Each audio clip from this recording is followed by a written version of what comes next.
नमस्कार, Kaithal breaking TV देखना शुरू कर चुके हैं आप, और हम लगातार उन तमाम मुद्दों को उठाते हैं जो मुद्दे आम जनता से जुड़े हुए हैं, आपसे और मुझसे जुड़े हुए हैं, आने वाले भविष्य से जुड़े हुए हैं, रोज़मर्रा की ज़िंदगी से जुड़े हुए हैं।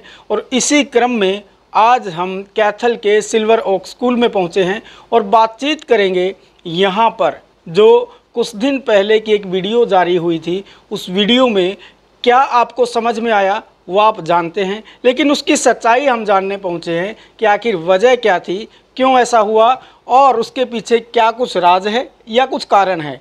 तो मैडम हमारे साथ हैं, तो इनसे बातचीत कर लेते हैं। जी, पहले तो अपना नाम बता दें। भाई सब नमस्कार, मेरा नाम डॉक्टर सोनाली चौधरी है। जी, डॉक्टर सोनाली चौधरी जी, कुछ दिन पहले एक वीडियो देखी जा रही थी, सोशल मीडिया न्यूज़ चैनलों पर लगातार चल रही थी कि आपके स्कूल में कुछ झगड़ा वगैरह हो गया, कुछ लोग आए तो आपने पुलिस बुला ली। ऐसा क्यों? क्या वो लोग गलत मंशा के लोग थे या क्रिमिनल थे? भाई सब, ना वो गलत मंशा के लोग थे और ना वो क्रिमिनल थे, पर वो हमारे पेरेंट्स भी नहीं थे। उस दिन हमारा रिज़ल्ट का दिन था और रिज़ल्ट के दिन हमने अपने पेरेंट्स को, उनके बच्चों को, स्टूडेंट्स को इनवाइट किया हुआ था कि आके रिज़ल्ट लेकर जाए। और ये प्रोसेस हमारा चल रहा था। मेन गेट जहाँ से आप पोर्च में से आए हैं वहाँ पे कन्वोकेशन चल रही थी, बच्चों का रिज़ल्ट चल रहा था।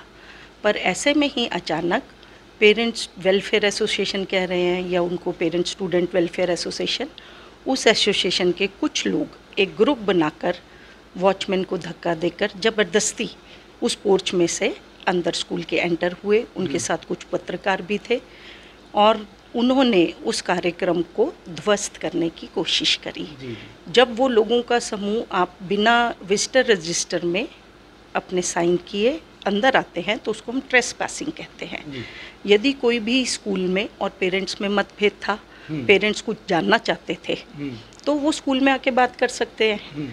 पहले भी करते आए हैं। आज ये संस्था कैथल शहर के लिए नई नहीं है, 44 साल से ये संस्था इस शहर में चल रही है, पर आज तक किसी एसोसिएशन ने स्कूल में इस प्रकार से धक्काशाही नहीं करी। और जब उन्होंने यहाँ पे ऑफिस का घेराव किया और ऑफिस वाले लोगों को, जो बाहर पेरेंट्स रिज़ल्ट लेने आए थे, उनसे मिलने का रास्ता ही नहीं छोड़ा, क्योंकि पेरेंट्स को ये लगा कि पता नहीं ये लोग क्यों आए हैं, क्योंकि उनमें प्रेसिडेंट थे, वाइस प्रेसिडेंट थे, जो भी उस एसोसिएशन के मेंबर थे, उनके सबके बच्चे इस स्कूल में तो नहीं पढ़ते। ठीक है। किस बात को लेकर वो लोग आए थे? जब उनके बच्चे ही यहाँ नहीं हैं तो क्या कुछ मांग थी उनकी? ये एसोसिएशन पिछले 1 साल से बहुत मेहनत से एक केस लड़ रही है। ये केस इस बात के लिए लड़ रहे हैं कि जिस प्रकार 20-21 के एनुअल चार्जेस गवर्नमेंट ने माफ़ कर दिए थे, उसी प्रकार 21-22 के भी एनुअल चार्जेस गवर्नमेंट से माफ़ करवाए जाएं। एक पॉइंट तो उनका ये था और इन्होंने उसके लिए लंबी लड़ाई भी लड़ी। पर अभी 10 दिन पहले करनाल में FFRC कमेटी का फाइनल फैसला आया, जिसमें उन्होंने कहा कि 2020-21 के पैसे एनुअल चार्जेस वापस कर दिए जाएं। पर उस कमेटी के फैसले में 21-22 के पैसे वापस कर दिए जाएं ऐसा नहीं लिखा। इस फैसले को लेकर पेरेंट्स में रोष था और उस रोष को हम समझा सकते थे, पर यदि उसको राजनीतिक वातावरण ना मिलता, माँ बाप, यानी कि आप ये कहना चाह रहे हैं कुछ राजनीति करने की मंशा वाले लोग भी उसमें शामिल रहे? बिल्कुल वही लोग शामिल थे जो राजनीति करना चाहते हैं या कोई अपना स्वार्थ साधना चाहते हैं, क्योंकि पेरेंट्स के लिए स्कूल के दरवाजे कभी नहीं बंद होते और स्कूल और पेरेंट्स का नाता आज का नहीं है किसी भी स्कूल का। अब इसमें 3 पॉइंट थे भाई साहब। पहला पॉइंट तो यही था कि जो ये चाह रहे थे कि 21-22 के पैसे वापस करे स्कूल, तो वो करनाल कमेटी ने इनको फैसला नहीं दिया। दूसरा, ये जो कह रहे थे, ये कह रहे थे कि जी फॉर्म 6 में आपने भरे नहीं। तो मैं पेरेंट्स को आपके माध्यम से ये समझाना चाह रही हूँ कि ये फॉर्म 6 आखिर है क्या और फॉर्म 6 में क्या भरा जाता है और क्या नहीं भरा जाता। 2018 तक ये फॉर्म जो था हाथ से भरा जाता था, तो उसमें जब मासिक फ़ीस का कॉलम आता था तो मासिक फ़ीस भरने के बाद उसके साथ हम एडमिशन के फ़ीस और फंड्स भी भर देते थे और ये फॉर्म DO ऑफिस में जमा होने के लिए चला जाता था। 2018-19 से ये फॉर्म मैनुअल बंद हो गया। हाथ से भरा जाना बंद हो गया और गवर्नमेंट ने एक कंप्यूटराइज्ड फॉर्मेट बना दिया और वो कंप्यूटर पे ही भरा जाता है, उसको हाथ से भर नहीं सकते। कंप्यूटर पे भरने के लिए उस फॉर्म में जितने कॉलम थे आप उन्हीं कॉलम्स को भर सकते हो, उसमें आप अपनी मर्जी से कोई कॉलम ऐड नहीं कर सकते। इस फॉर्म में भी सिर्फ मासिक फीस का कॉलम था, एनुअल फंड का कोई कॉलम इस फॉर्म में नहीं था जी। अब यदि एनुअल फीस एंड फंड का कॉलम नहीं है तो उसकी फिगर आप उस फॉर्म में नहीं भर पाए। जो आपकी मासिक फीस है वो आपने उसमें भर दी और उसको एंटर फॉर्म को कर दिया जी। उसके साथ FFRC की कमेटी का जो फैसला आया है, करनाल कमेटी का, उसने साफ लिखा है कि सिल्वर ओक स्कूल ने उस फॉर्म के साथ अपनी ऑडिट रिपोर्ट जमा कराई हुई है। ऑडिट रिपोर्ट क्या होती है कि जब CA ऑडिट करता है, बैलेंस शीट बनाता है स्कूल की, तो उसमें वो उस सारे पैसे का जमा और खर्चा लिखता है जो स्कूल ने रसीद काट के पेरेंट्स से लिया है। मतलब कि हमने पेरेंट्स से जो मंथली फ़ीस ली है, ट्यूशन फ़ीस ली है, उसकी भी रसीद पेरेंट्स के पास है और जो फ़ंड लिया है उसकी भी रसीद पेरेंट्स के पास है। तो हमने अपनी ऑडिट रिपोर्ट में फ़ंड्स भी पूरे दिखाए हुए हैं और फ़ीस भी पूरी दिखाई हुई है, पर फॉर्म में फ़ंड भरने का कोई बटन ना होने के कारण फॉर्म में फ़ंड नहीं भरा जा सका, सिर्फ मंथली फ़ीस भरी जा सकी। जब इस बात ने मुद्दे ने तूल लिया, बढ़ा ये मामला, तो एक रिप्रेजेंटेशन हुई डायरेक्टर सेकेंडरी एजुकेशन पंचकुला के सामने, जहां पर इस फॉर्म को रखा गया। तो उन्होंने कहा कि हाँ, ये फॉर्म गलत है, इसके अंदर एनुअल फंड्स का कॉलम नहीं है और हम इस फॉर्म को नया फॉर्म के रूप में तब्दील करेंगे और नया फॉर्मेट आपको 22-23 के लिए देंगे। और डायरेक्टर सेकेंडरी एजुकेशन ने अब जो सत्र हमारा शुरू होना है 2022-23, उसके लिए नया फॉर्म 6 लागू किया है, जिसमें फीस और फंड को अलग अलग बटन बना के दिया गया है और फिर आखिर में फीस एंड फंड को जोड़ के कंपोजिट फीस के रूप में लाए हैं। यदि उनके फॉर्म में कमी ना होती तो ये इस प्रकार से कंपोजिट फी का नया फॉर्म 2022-23 के लिए नहीं आता। ये जो हम एनुअल फंड्स ले रहे हैं, ये हम 1979 से ले रहे हैं, आज तलक ले रहे हैं, पर क्योंकि हाथ से भरना था फॉर्म तो उसमें भरा जा सकता था। कंप्यूटराइज फॉर्म में भरने का प्रावधान नहीं था, पर उसको हम पूरा कैसे कर सकते थे, साथ में ऑडिट रिपोर्ट लगा के। तो ऑडिट रिपोर्ट लगी हुई है, DO साहब भी मान रहे हैं, CA भी मान रहे हैं, FFRC कमेटी के फैसले में भी लिखा है कि स्कूल ने फॉर्म के साथ ऑडिट रिपोर्ट जमा करा रखी है। तो जब वो प्रदर्शन कर रहे थे, मैंने उनसे सवाल किया था कि आप लोग ऑडिट रिपोर्ट का मुद्दा बना रहे हैं, तो क्या आपके स्कूल की ओर से ट्रांसपेरेंसी है कि आप ऑडिट रिपोर्ट कोई आए तो उसको दिखा सकते हैं? भाई साहब, जो ऑडिट रिपोर्ट होती है, कोई भी स्कूल किसी भी संस्था द्वारा चलाया जाता है, या तो वो स्कूल कोई ट्रस्ट चलाएगा या कोई सोसाइटी चलाएगी, और कोई भी हिंदुस्तान का ट्रस्ट या सोसाइटी बिना अपने फाइनेंशियल ईयर को ख़त्म होने के बाद अपने खर्चों को ऑडिट किए बिना अगले सत्र में जा नहीं सकता। स्कूल तो बहुत छोटी सी चीज़ है। तो आम जनता इस ऑडिट रिपोर्ट को कैसे देख सकती है? कुछ है प्रावधान ऐसा ऑडिट, या फिर ये कह लीजिए जिनके बच्चे यहाँ पढ़ते हैं उनके मन में ये था, बार बार वो कह रहे थे कि हम ऑडिट रिपोर्ट दिखाने के लिए भाई हमसे फीस कुछ और ली जा रही है, ऑडिट रिपोर्ट में कुछ और भरा जा रहा है, ऐसी चर्चा वहाँ चल रही थी। तो क्या स्कूल इतना है ट्रांसपेरेंट कि अपनी ऑडिट रिपोर्ट उन तमाम पेरेंट्स को दिखाए कि हमारा सच ये है? बिल्कुल, ऑडिट रिपोर्ट को दिखाने में हमें कोई दिक्कत नहीं है, क्योंकि स्कूल से जो भी पैसा लिया जाता है वो रसीद काट के लिया जाता है, अर्थात नंबर 1 में लिया जाता है। सिर्फ आप भी बच्चों को अपने पढ़ाते होंगे, किसी स्कूल में जाके फीस दे नहीं आते, बदले में रसीद लेके आते हैं और वो रसीद एक पैसा अकाउंट फॉर होता है। तो एक सवाल मेरा ये है मैडम कि जिस तरह से तमाम लोगों ने यहाँ पे आके प्रदर्शन किया, तो पुलिस बुलाने की नौबत क्यों आई? क्या हो गया था ऐसा? पुलिस बुलाने की नौबत इसलिए आई क्योंकि जो फंक्शन मेरा चल रहा था उस दिन एक साधारण दिन नहीं था। उस दिन हमारा प्राइज डिस्ट्रीब्यूशन, एनुअल डे और रिजल्ट डे था, और उस दिन हमारा नर्सरी KG फर्स्ट सेकंड का रिजल्ट था, और उसका एज ग्रुप होता है 3 से 6। 3 से 6 साल के बच्चे अपनी मम्मियों के साथ अधिकतर यहाँ पर आए हुए थे। वर्किंग डे था तो डैडी लोग कम थे, पर फीमेल्स की जनसंख्या ज़्यादा थी। आप यदि बातचीत करके आते तो मैं आपको बुलाती कि आप 12 बजे आ जाएं, 2 बजे आ जाएं, गए, पर जिस रास्ते से आप आए, जहाँ पर ये फंक्शन हो रहा था, उसमें उनके आने से प्रावधान पड़ा। क्या इसलिए उन्होंने पहले समय नहीं लिया क्या? हम इस मुद्दे पर बातचीत करना चाहते हैं। किसी ने कोई समय नहीं लिया, वो एक ट्रेसपासर की तरह अंदर घुसे। अच्छा। ट्रेसपासर हम उसे कहते हैं जो एक गुट किसी के घर में धक्के से आपके गार्ड को धक्का मार के बिना विजिटर रजिस्टर में साइन किए अंदर घुसता है। जब स्कूल का अनुशासन है कि विजिटर रजिस्टर लगा हुआ है वहाँ पे और आपका गार्ड वहाँ पे गेट पे बैठा है, तो एक एक करके आप साइन करें, अंदर आए, या आप मिलना चाहते हैं तो आप बातचीत करके आए ना। और समस्याएं सुलझाने से सुलझती हैं, ठीक है जी। पर सुलझेंगी कैसे? बातचीत से, धक्काशाही से नहीं। ठीक है जी।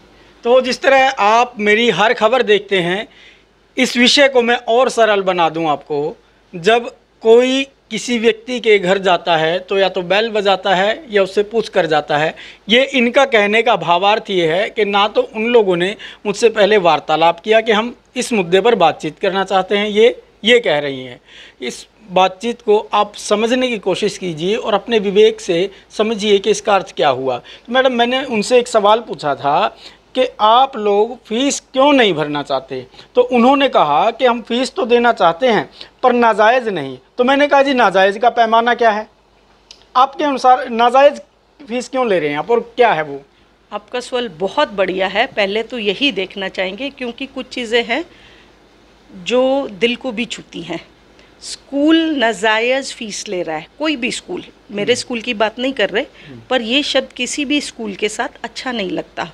स्कूल वसूली कर रहे हैं, ये जो शब्द है नाजायज़ वसूली, ये स्कूल के किसी भी स्कूल के साथ प्रयोग नहीं किए जाने चाहिए। नाजायज़ का क्या अर्थ है? वो फीस जो आपकी बनती तो नहीं पर आप ज़बरदस्ती ले रहे हो। वसूली भी वही है कि भाई आपको मेरी गली में ठेला लगाना है तो वसूली लेंगे शाम को, ठीक है। तो इस प्रकार का व्यवहार स्कूल नहीं करता, कोई भी स्कूल नहीं करता। जब पेरेंट्स ने पिछले साल एडमिशन कराया या 40 साल से एडमिशन करा रहे हैं, तो क्या वो फॉर्म 6 पढ़ के एडमिशन कराते थे या आके प्रोस्पेक्टस के ऊपर जो फीस पर लिखी होती थी उसको देख के एडमिशन कराते थे?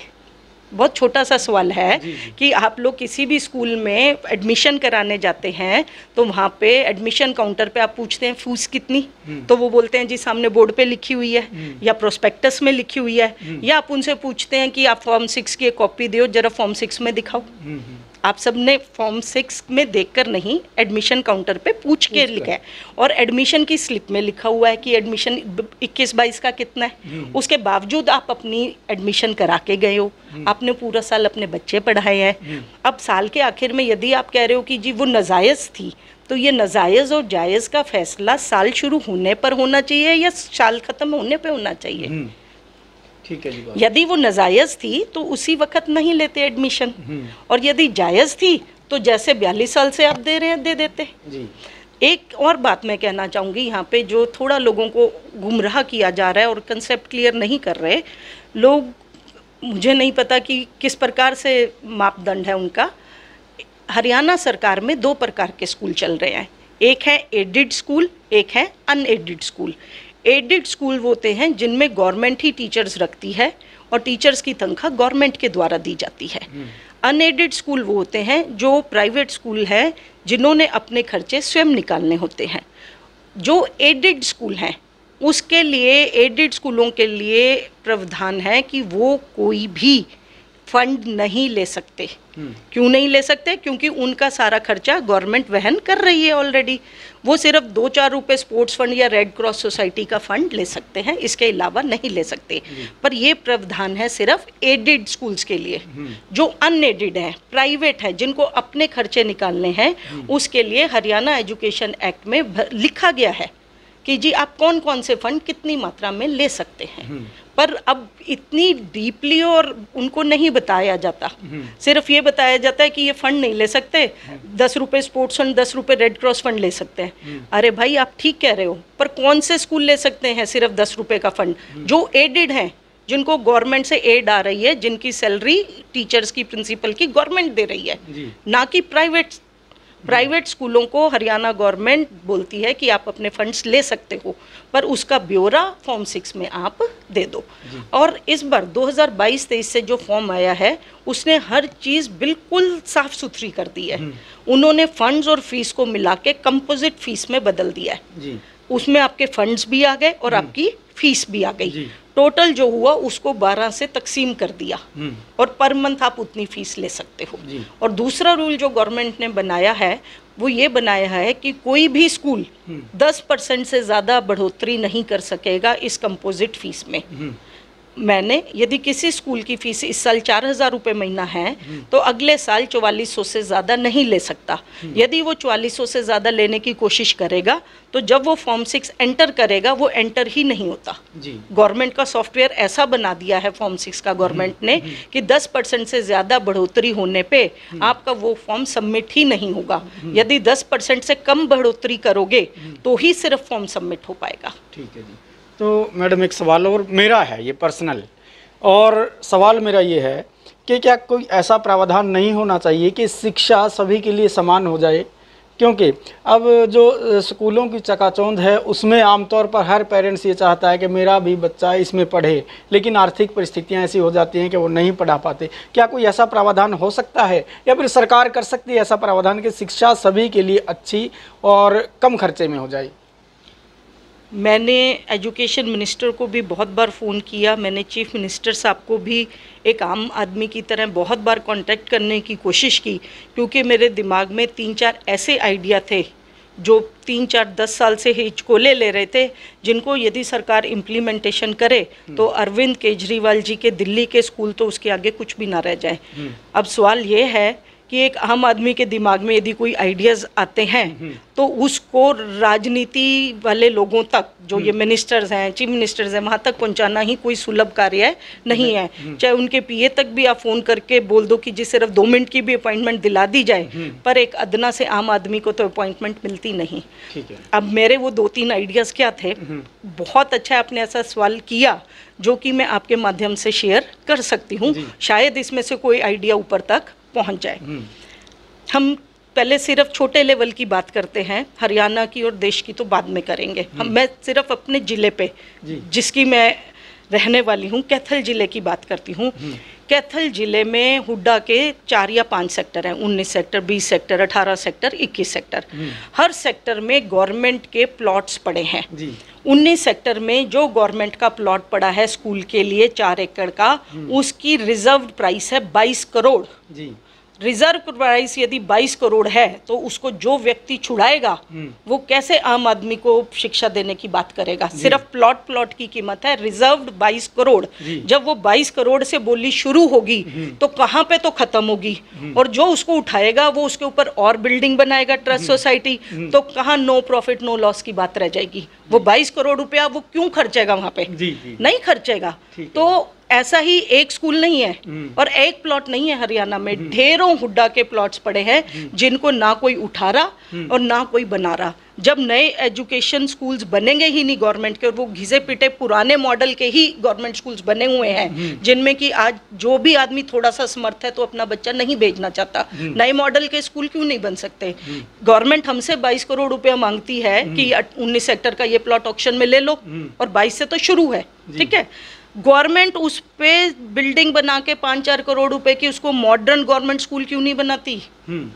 एक तरीका। दूसरा तरीका, आप उसको रिजर्व प्राइस रखो, आपने जो भी रखनी है, पर उतनी रखो और उसके आगे आपके पैरामीटर्स हों कि जी जो भी सोसाइटी इसमें पढ़ाएगी उसकी फीस ये रहेगी, ये प्लॉट आपको दिया जाता है 100 साल के लिए, पर आप फीस पे अंकुश लगा दो।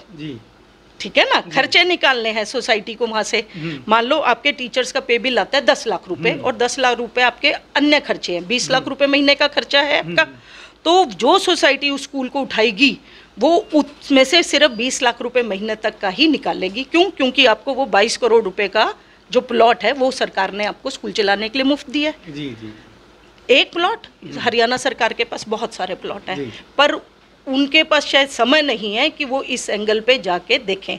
दूसरी चीज, जितने भी हमारे गवर्नमेंट, एक मिनट मैं भूल जी, जिस चर्चा को हम कर रहे हैं ये चर्चा आपने अगर पहली बार सुनी है तो इस चर्चा को ज़्यादा से ज़्यादा शेयर कर दीजिएगा, क्योंकि जो सवाल मैंने किया था उसका सही और सटीक जवाब आज मुझे मिला है। मैं औरों से भी करता हूं, लेकिन आप समझिए कि जिस शिक्षा को अच्छी, सुलभ और सस्ती बनाने की कवायद सरकार करती है, बड़े बड़े भाषणों के माध्यम से प्रचारित भी करती है, उसका ये उदाहरण मैडम के द्वारा बहुत बढ़िया दिया गया कि जब प्लॉट ही 22 करोड़ रुपए में आपको दिया जाना है तो शिक्षा आप सस्ती किस तरह दे पाओगे। ये बहुत बड़ी बात है, ये आप समझिए और उन लोगों को ज़रूर टैग कर दीजिएगा जो शिक्षित भारत जैसे नारे देकर इस तरह की जो रूल्स हैं वो लागू कर देते हैं। जी मैडम आगे। दूसरी बात, जितने हमारे गवर्नमेंट स्कूल्स हैं, जितने, चाहे ओनली फॉर गर्ल्स हैं, बॉयज़ हैं, जो भी हैं,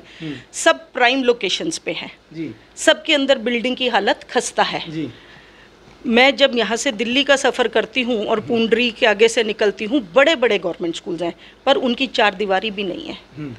यदि चार दीवारी नहीं है, हम बाहर की तरफ चारों तरफ आप दुकानें काट दें, आपको रेवेन्यू आ गया, आप अंदर बिल्डिंग और बाथरूम बना के प्रैक्टिकल्स के लिए साइंस लैब्स बना के करें ना।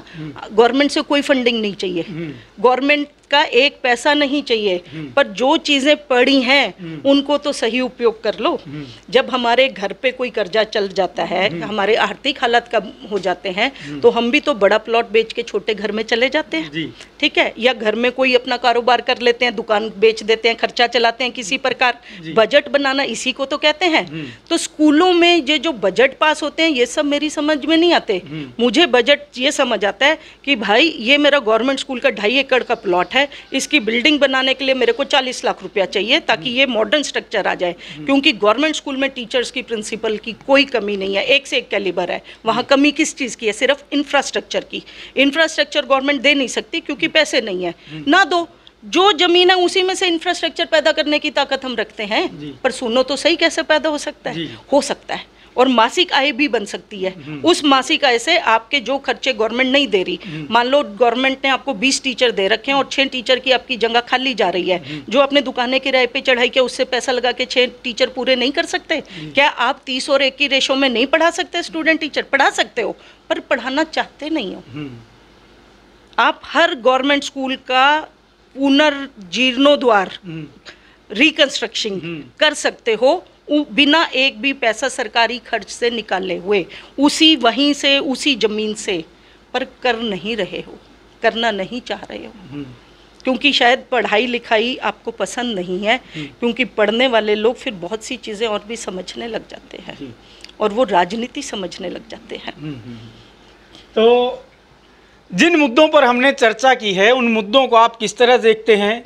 और ये जो चर्चा थी, ये लास्ट के जो 2-3 सवाल थे, इस तरह की चर्चा हम आगे भी करते रहेंगे, क्योंकि ये वो बातचीत थी जिस बातचीत को अगर धरातल पर सरकार लागू कर दे तो शिक्षा सबके लिए सुलभ, सस्ती और अच्छी और समान रूप से हो जाएगी। और जब ये हो जाएगा तो फिर तभी तो बनेगा एक आत्मनिर्भर भारत, जो सिर्फ भाषणों में, कागज़ों में नहीं, धरातल पर दिखाई देगा। तो इस चर्चा को आप किस तरह देखते हैं, हमें कमेंट के माध्यम से ज़रूर बताइएगा। और बताइएगा जो सोनाली मैडम ने ये आपको सलाह दी है वो सरकार तक पहुंचाने में आप भी अहम योगदान दे सकते हैं, और कमेंट के माध्यम से आप भी अपनी राय दे सकते हैं कि इस चर्चा को आप कैसे देखते हैं। तो तमाम जानकारियों के लिए जुड़े रहिए मेरे साथ। मैं हूं संदीप कुमार।